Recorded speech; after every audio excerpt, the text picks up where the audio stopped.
Hello everyone, welcome to the channel. Do you want to speak English like me? If yes, stay tuned. Okay, so आप में से बहुत से लोगों को लगेगा कि इंग्लिश सीखना तो बहुत मुश्किल है. नो, इतना भी मुश्किल नहीं है. ये हमने अपने दिमाग में लगा के रखा है कि इंग्लिश सीखना मुश्किल है.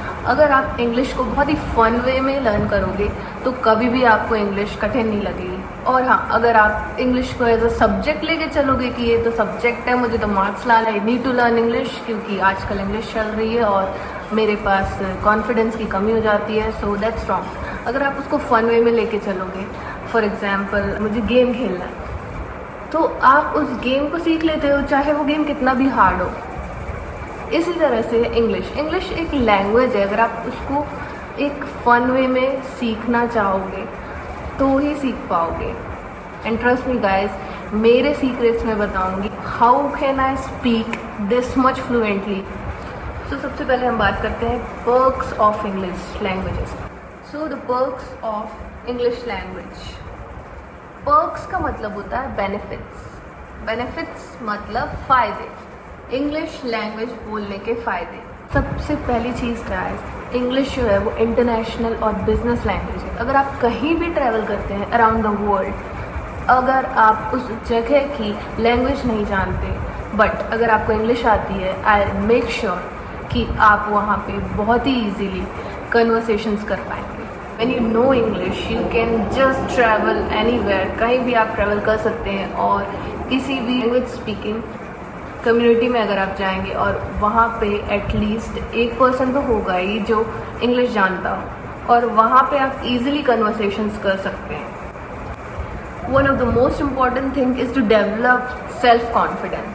और सेल्फ कॉन्फिडेंस जब हम एक लैंग्वेज बोलते हैं जो कि यूनिवर्सल है, दैट इज़ इंग्लिश, और उस लैंग्वेज को जब हम प्रो कर लेते हैं, उस स्किल को हम डेवलप कर लेते हैं, इंग्लिश बोलने से हमारा कॉन्फिडेंस लेवल ऑटोमेटिकली इंक्रीज़ होता है.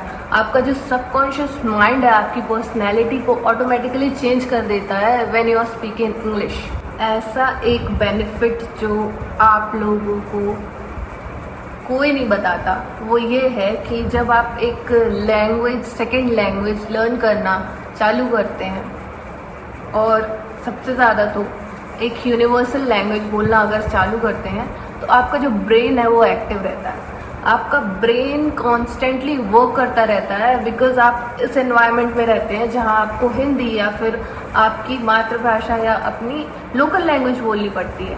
बट जब आप स्विच करते हैं इंग्लिश में तो आपका ब्रेन वर्क करने लगता है और इसी तरह हम अपने ब्रेन को एक्टिव रखते हैं. आई डोंट थिंक इससे बेटर कोई वे है अपना माइंड एक्टिव रखने का.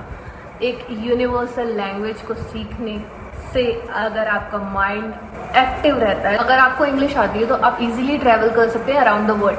क्योंकि अगर आप फॉर एग्जांपल आप जा रहे हैं पेरिस में लोगों को फ्रेंच आती है, उन्हें हिंदी नहीं आती, बट इंग्लिश एक ऐसी लैंग्वेज है जो हर जगह पे यूज़ होती है.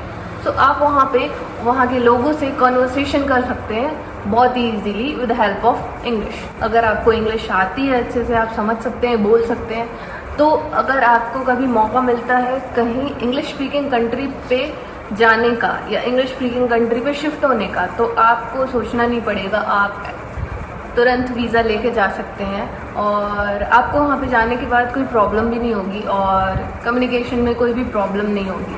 कम्युनिकेशन आपका कहीं पर भी लैक नहीं करेगा उस चीज़ से.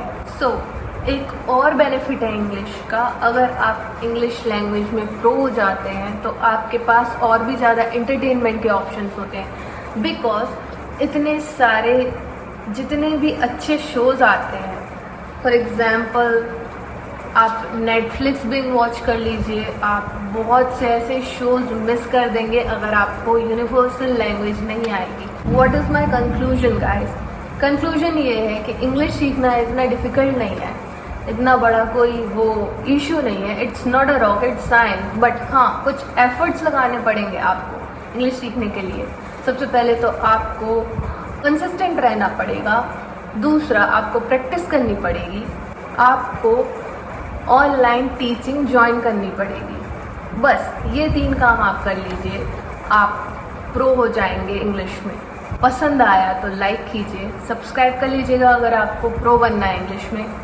आई will see you next time. Bye bye, take care.